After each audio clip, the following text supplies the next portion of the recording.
30 minutes to the distinguished gentleman and my good friend from Colorado, pending which time I yield myself as much time as I may consume. The gentleman is recognized.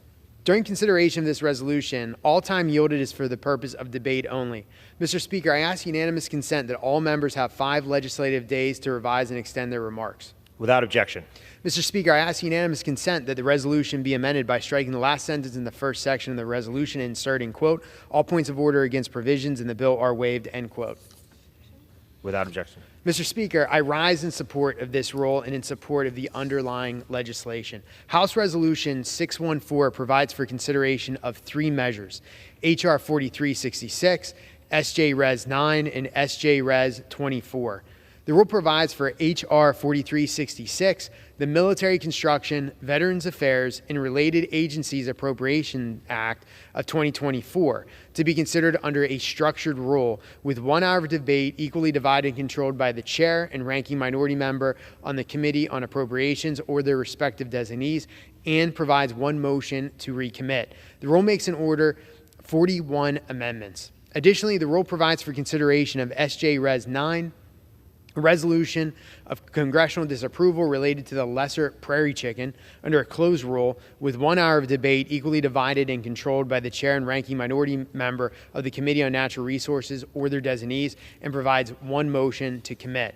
Finally, the resolution provides for consideration S.J. Res. 24, a resolution of congressional disapproval related to the northern long-eared bat under a closed rule, with 1 hour of debate equally divided and controlled by the chair and ranking minority member of the Committee on Natural Resources or their designees, and provides 1 motion to commit. Mr. Speaker, H.R. 4366 fulfills our commitment to America's veterans by fully funding their health care programs and benefits, providing robust funding for mental health services, and rejecting the Biden administration's efforts to insert far-left policies into the VA. As a Navy veteran, I'm proud that this bill improves the quality of life for service members by investing more than $17.6 billion in military construction and family housing for our heroes.